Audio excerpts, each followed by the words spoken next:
Assalamualaikum warahmatullahi wabarakatuh. Bismillahirrahmanirrahim. Alhamdulillahirabbil alamin. Allahumma shalli ala sayyidina Muhammad wa ala ali sayyidina Muhammad. Amma ba'd. Baik, saya akan menyampaikan sebuah tugas book review sosiologi hukum dari dosen pengampu Profesor Hajjah Atun Wardatun MAG MA PhD.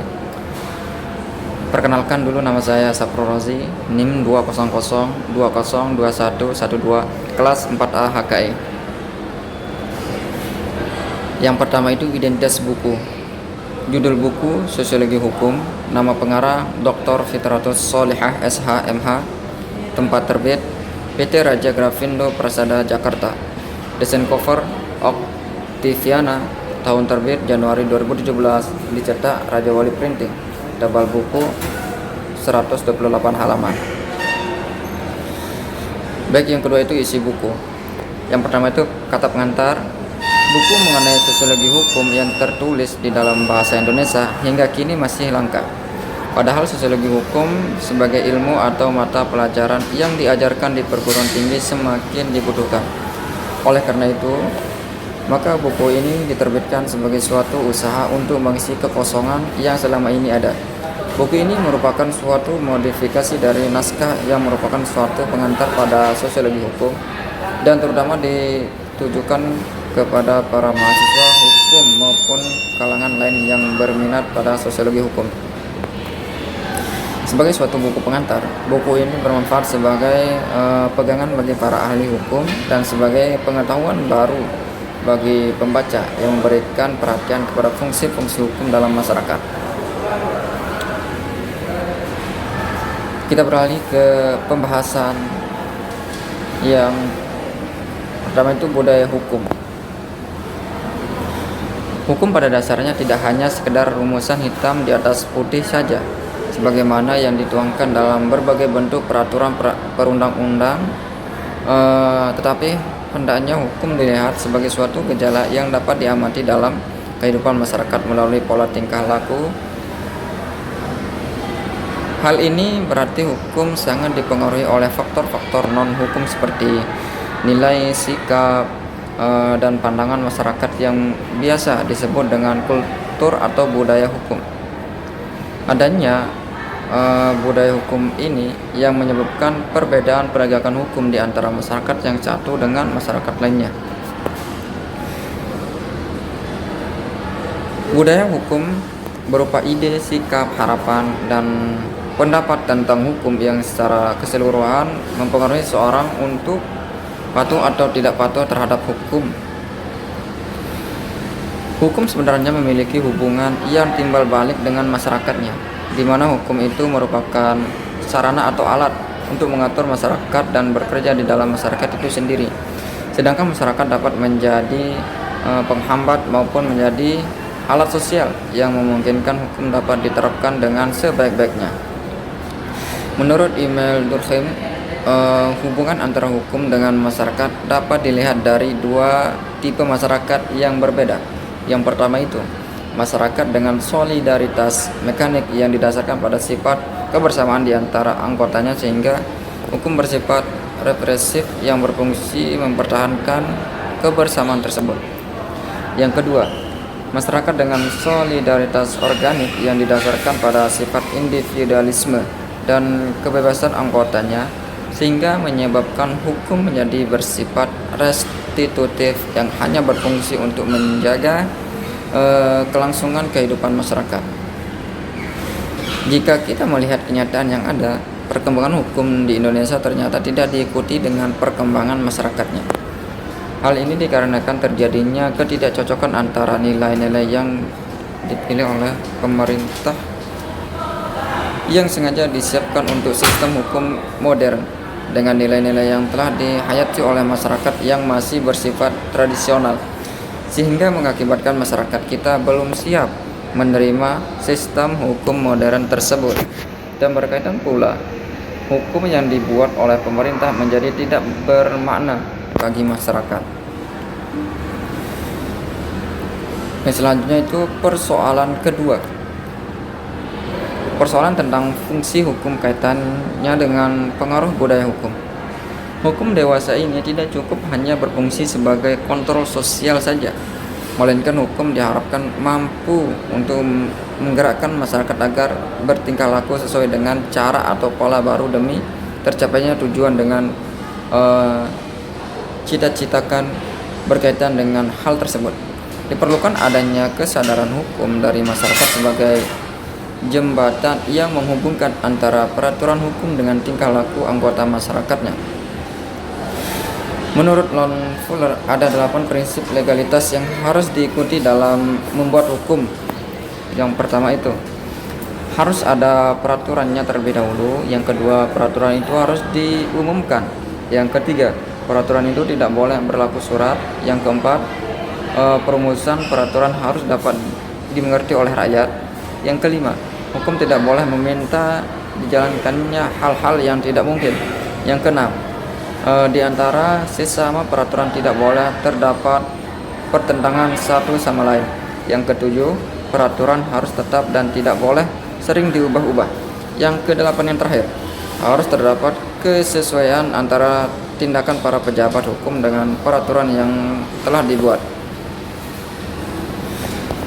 Pedoman yang harus kita pegang dalam hal ini, sebaik apapun hukum yang dibuat, pada akhirnya sangat ditentukan oleh budaya hukum yang berupa nilai, pandangan serta sikap dari masyarakat yang bersangkutan. Jika budaya hukum diabaikan, maka dapat dipastikan akan terjadi kegagalan dari sistem hukum modern yang ditandai dengan munculnya berbagai gejala seperti kekeliruan informasi mengenai isi peraturan hukum yang ingin disampaikan kepada masyarakat. Muncul perbedaan antara apa yang dikehendaki oleh undang-undang dengan praktek yang dijalankan oleh masyarakat. Masyarakat lebih memilih untuk tetap bertingkah laku sesuai dengan apa yang telah menjadi nilai-nilai dan pandangan dalam kehidupan mereka. Daniel Slev kemudian menjelaskan tentang sistem hukum dan budaya hukum, di mana menurutnya sistem hukum itu menekankan pada prosedur, sedangkan budaya hukum sendiri terdiri dari 2 komponen. Yang pertama, nilai-nilai hukum prosedur yang berupa cara-cara pengaturan masyarakat dan manajemen konflik. Yang kedua, nilai-nilai hukum substansial yang berupa asumsi-asumsi fundamental mengenai distribusi maupun penggunaan sumber-sumber di dalam masyarakat, terutama mengenai apa yang adil dan tidak menurut masyarakat. Suatu sistem hukum dapat dikatakan efektif apabila tingkah laku manusia di dalam masyarakat sesuai dengan apa yang telah ditentukan dalam peraturan hukum yang berlaku.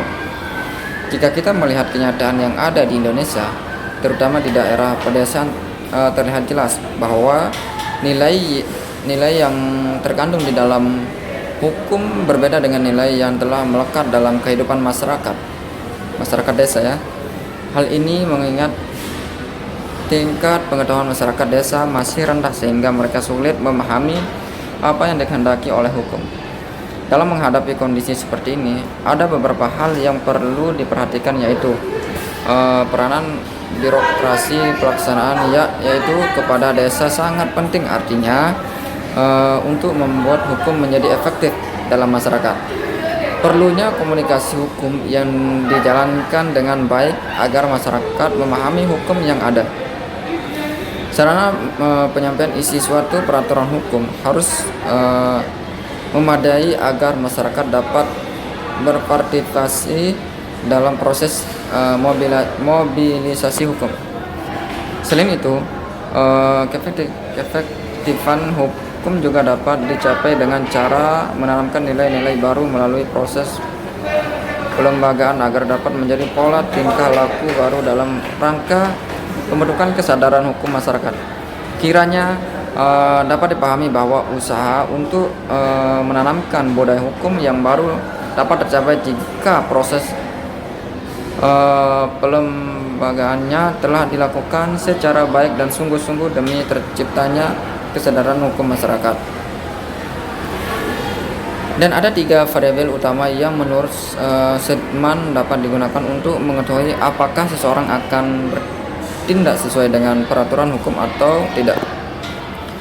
Yang pertama itu, apakah normanya telah disampaikan atau sosialisasi produk hukum?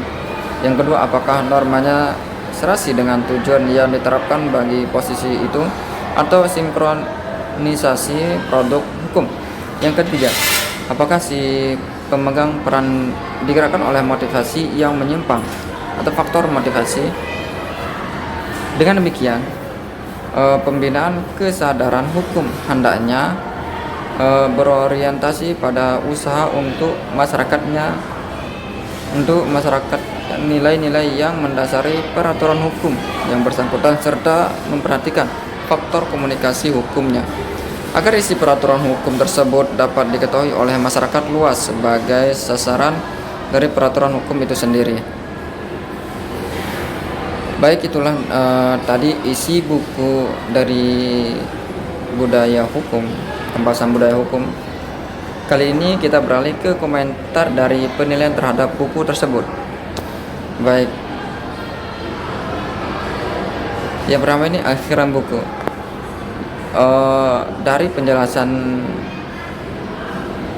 yang tersebut dapat ditarik kesimpulan yang saya ambil, yakni budaya hukum yaitu hukum pada dasarnya tidak hanya sekedar rumusan hitam di atas putih saja sebagaimana yang dituangkan dalam berbagai bentuk peraturan perundang-undangan, tetapi hendaknya hukum melihat sebagai suatu gejala yang dapat diamati dalam kehidupan masyarakat melalui pola tingkah laku warganya. Jika kita melihat kenyataan yang ada, perkembangan hukum di Indonesia ternyata tidak diikuti dengan perkembangan masyarakatnya. Hal ini dikarenakan terjadinya ketidakcocokan antara nilai-nilai yang dipilih oleh pemerintah yang sengaja disiapkan untuk sistem hukum modern dengan nilai-nilai yang telah dihayati oleh masyarakat yang masih bersifat tradisional, sehingga mengakibatkan masyarakat kita belum siap menerima sistem hukum modern tersebut dan berakibat pula hukum yang dibuat oleh pemerintah menjadi tidak bermakna bagi masyarakat. Proses pembelajaran yang akan dihadapi adalah kita mampu untuk menularkan gagasan pikiran yang membuka wacana kepada persoalan-persoalan mendasar yang dihadapi masyarakat. Kaum ilmuwan tidak hanya bisa berkutat pada tembok kuliah, tetapi mereka harus menyeberang keluar institusinya untuk menyelami bagaimana kehidupan sosial hukum yang ada di dalam masyarakat. Baik, beralih kita ke komentar tentang buku. Kali ini setelah saya baca buku ini, ada pemahaman yang dapat saya ketahui seperti budaya hukum dalam masyarakat, dan dalam isi buku ini berguna untuk para pembaca yang memerlukan atau pengetahuan yang dia inginkan tentang budaya hukum di masyarakatnya, dan dalam penulisannya juga sangat cepat memahami oleh pembaca. Demikian ya, mungkin hanya itu yang dapat saya sampaikan atau jelaskan dari buku Sosiologi Hukum. Sekian, wassalamualaikum warahmatullahi wabarakatuh.